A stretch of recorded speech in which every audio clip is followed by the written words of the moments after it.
बहुत ही खास शख्सियत के मालिक हैं। वो ज्ञान के भंडार हैं। अगर मैं उनके बारे में चंद लाइनें कहना चाहूँ तो वो सबको साथ लेकर चलते हैं। वो सबको साथ लेकर चलते हैं। वो सबको गले से लगाकर चलते हैं। कोई कैसे लगाएगा उनके कद का अंदाजा? कोई कैसे लगाएगा उनके कद का अंदाजा? अरे वो खुद आसमान है, पर सर को झुकाकर चलते हैं।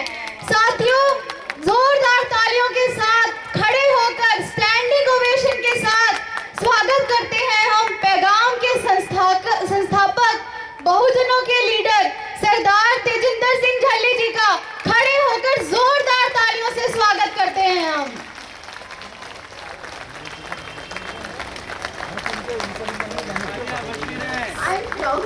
I'm proud to call you on stage.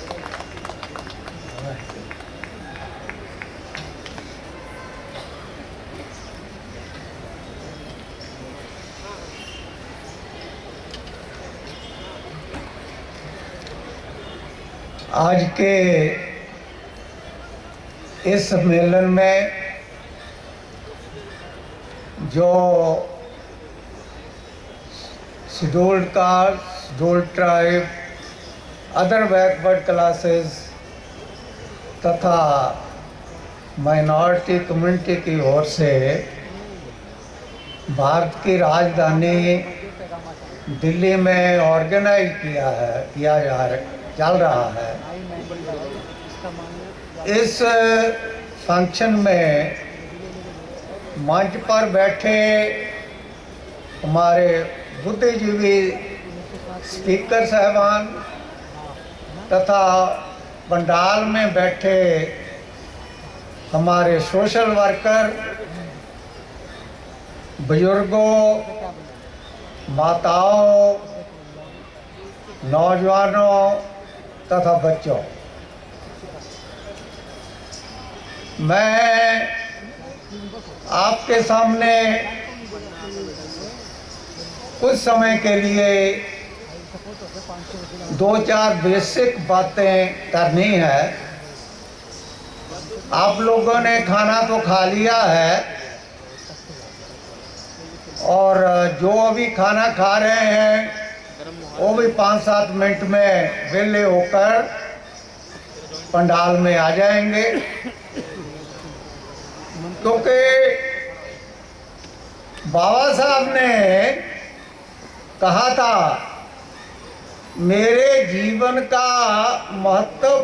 जीवन की महत्वपूर्ण खोज यह है कि मानव अपनी सोच से अपने दृष्टिकोण में परिवर्तन ला सकता है। इस तरह व्यक्ति का दुनिया को देखने का तथा समझने का तरीका बदल सकता है। ये हमारे लिए बाबा साहब अम्बेडकर का एक बहुत बड़ा चैलेंज है, जिसको हमने एक्सेप्ट करना है। फिर अब हमने क्या करना है? यह ही बाबा साहब का अधूरा कार्य है। यह ही बाबा साहब की हमारे लिए चुनौती है, जिसको हमने स्वीकारना है और चुनौती को स्वीकार कर उसको रियल सेंस में हमने अपनी सोच को बदलकर समाज की सोच को बदलना है। ये हमारे लिए कार्य है। ये कार्य हम कर रहे हैं। और ये कार्य क्यों करना है? हमारा मानसिक गुलामी का रोग बहुत पुराना है। ये जो मानसिक गुलामी का रोग है, इसकी जड़ें शूद्र अति शूद्र समाज के पूरे शरीर के अंदर फैल चुकी हैं। यह मानसिक दृष्टि मनुवाद द्वारा बनाई गई है तथा इस सोच को बदलकर स्वतंत्र सोच पैदा करनी है। यह ही मानवीय मूल्यों का पैगाम है जो लेकर हम जगह जगह जा रहे हैं। और ये बीमारी कब चालू हुई थी, ये भी हमारे लिए एक प्रश्न है जिसको हमने खुद समझना है और इस प्रश्न का भी उत्तर देना है।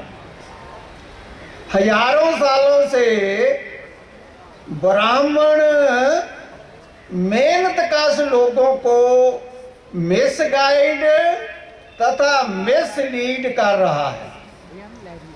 ब्राह्मण बुद्धिजीवी है। बुद्धिजीवी होता है क्लेवर, होशियार, और बुद्धिमान होता है वाइज।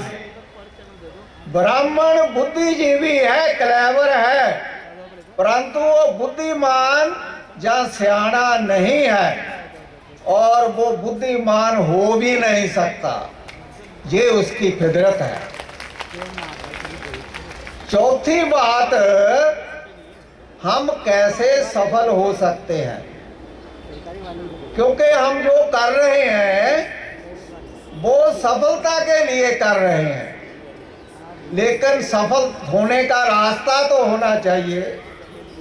बाबा साहब के समय में तथा उससे पहले महात्मा फूले जी ने शूद्र अति शूद्र को बुद्धिजीवी, साक्षर, एजुकेटेड तो बना दिया, क्लेवर बना दिया, लेकिन उसके साथ साथ जो महात्मा फूले ने या बाबा साहब डॉक्टर अम्बेडकर ने सिर्फ शूद्रों को क्लेवर ही नहीं बनाना था, परंतु ये महात्मा फूले की सोच का आधा अधूरा कार्य है। इन्हें बुद्धिमान बनाना है हमने। ये आधा कार्य हमारे हिस्से में है।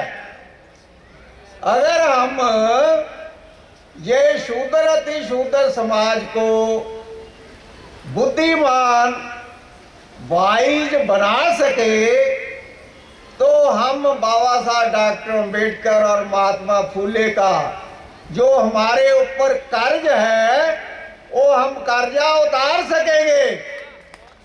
अगर हम ना कर सके तो वो कर्जा हम आगे वाली पीढ़ियों को दे जाएंगे।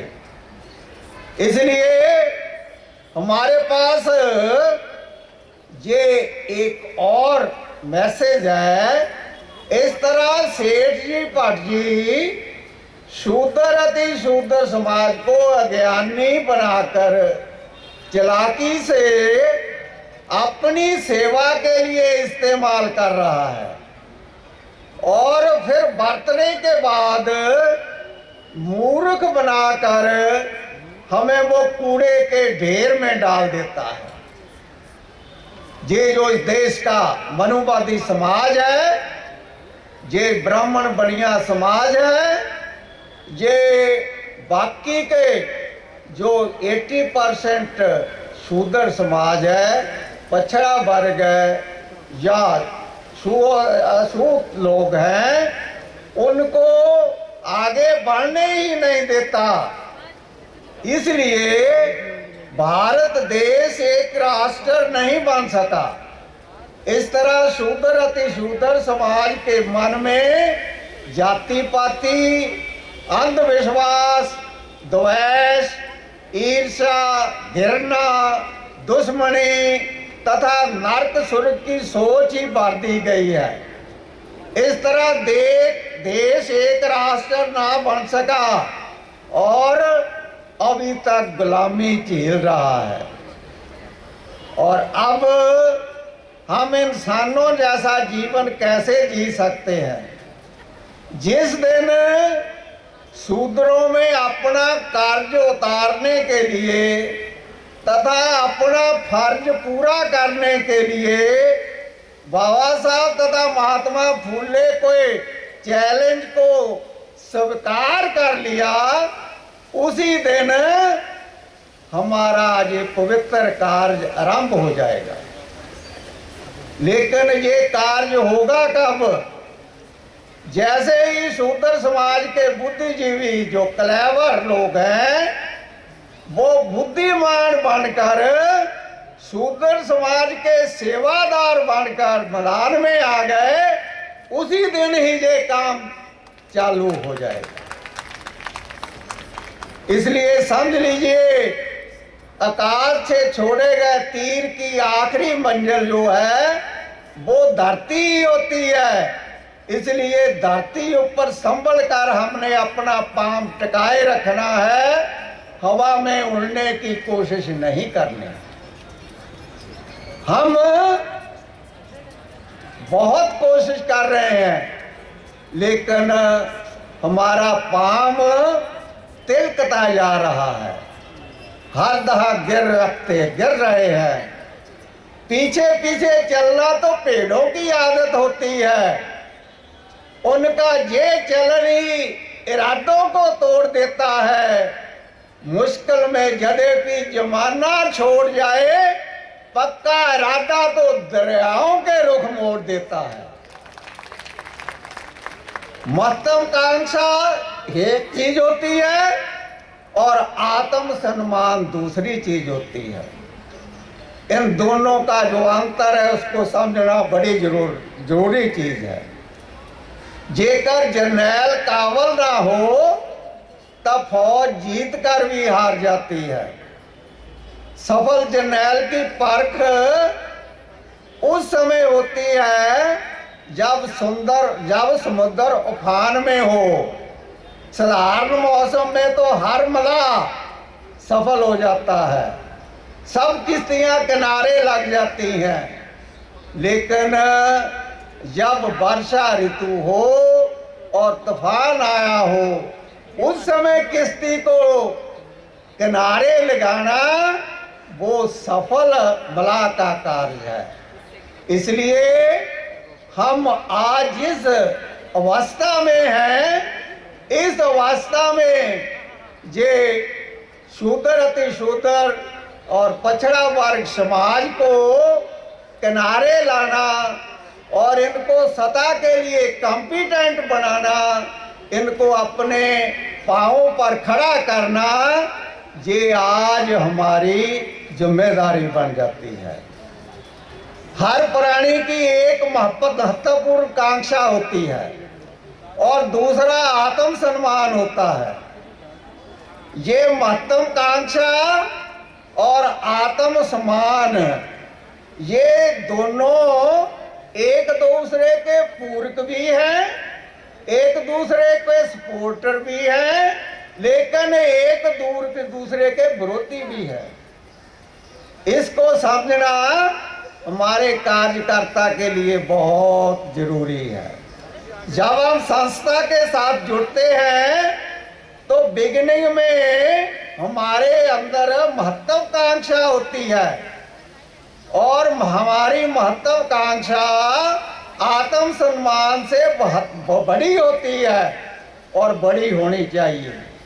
तभी हम अपने समाज के बारे में सोचना शुरू करते हैं। जब हम संस्था के अंदर रहकर अपना काम करते हुए अपने साथियों को जय साबित कर देते हैं कि हम भी संस्था के लिए एक सौगात हैं, तब हमें जय साबित करने के लिए महत्वाकांक्षा की जगह एक जीतू टीम, एक कॉम्पिटेंट और विनिंग टीम तैयार करनी होती है। यह हमारे लिए आत्म सम्मान की पहल बन जाती है। जो महत्वाकांक्षा लेकर हम ऑर्गेनाइजेशन में आते हैं, उस महत्वाकांक्षा से ज्यादा इम्पोर्टेंट जब हमारा आत्म सम्मान बन जाता है, तब ही हम अपने साथियों को मंजिल तक पहुंचा सकते हैं। हमारे होनहार तथा उत्साहक मेंबर जो है वो यद्यपि पोजीशन या पैसे की तरफ से कमजोर भी हो, लेकिन फिर भी वो मेहनती, वफादारी तथा वचनबद्धता से पीछे के क्षेत्र में बहुत मजबूत होते हैं तथा हमें समझ लग जाती है कि वो किसी खैरात या भीख के लिए कार्य नहीं कर रहे, आत्म सम्मान के लिए डटे हुए हैं।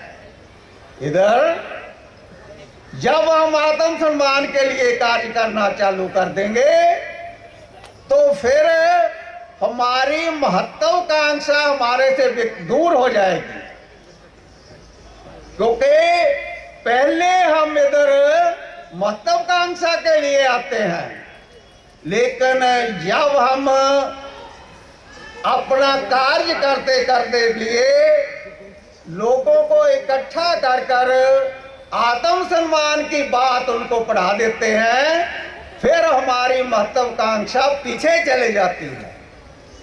इसलिए दोनों बातों को समझना बहुत जरूरी है।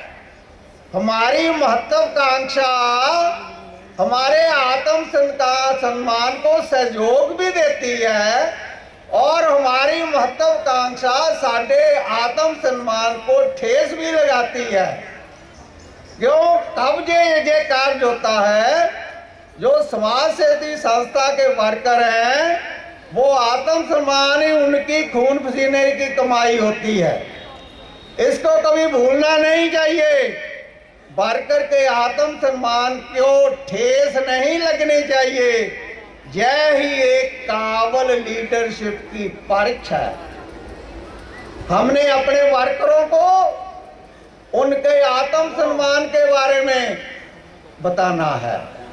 और याद रहे, सोच की गरीबी कार्यकर्ताओं की महत्वाकांक्षा को बढ़ा देती है। अगर हमारी सोच छोटी है तो हम महत्वाकांक्षी बन जाते हैं, लेकिन इसके उल्ट अगर हमारी सोच अमीर है, स्ट्रॉन्ग है, तो फिर कार्यकर्ता को के लिए कार्यकर्ता के सामने हमारा सम्मान बढ़ जाता है। इसलिए दो चीजों का हमने ध्यान रखना है कि जहां हमने आत्म सम्मान को तैयार करना है, वहां पहले हमारी महत्वाकांक्षा होनी चाहिए। लेकिन जब हम आत्म सम्मान दूसरे लोगों का बढ़ाना है तो फिर हमारी महत्वाकांक्षा पीछे चले जानी चाहिए। लेकिन जे कब हमने महत्वाकांक्षा और आत्म सम्मान को इकट्ठा करना है, कब सेपरेट करना है, ये हम केडर कैंप के माध्यम से समय लगाकर अपने वर्कर्स को बताते रहते हैं। इसलिए एक योग आगू की वर्क टेस्ट जो होता है वो उसकी सोच ही होती है। अगर उसकी सोच पॉजिटिव है तो वो अपनी ऑर्गेनाइजेशन को आसमान तक चला सकता है, और अगर उसकी सोच निकम्मी है तो वो ऑर्गेनाइजेशन को धरती के नीचे ले जा सकता है। जब लीडर कार्यकर्ताओं की महत्वाकांक्षा तथा आत्म सम्मान को योग प्राथमिकता देता है, तब भी संस्था मंजिल की ओर बढ़ सकती है। जब हमारे लीडर कार्यकर्ता की महत्वाकांक्षा तथा आत्म सम्मान को राइट प्राथमिकता देने के समर्थ हो जाते हैं, तो संस्था दिन दुगनी तथा रात चौगुनी तरक्की करने के समर्थ हो जाती है। हमने अपने इर्द गिर्द के वातावरण को शुद्ध कर उसको अपनी सफलता के अनुकूल बनाना है, क्योंकि जो हमारा इन्वायरमेंट है, अगर इस इन्वायरमेंट को आप ठीक नहीं रखते तो हमारा चलना बहुत मुश्किल हो जाता है। अपने इर्द गिर्द के वातावरण को समझना तथा उसके प्रति सावधान रहना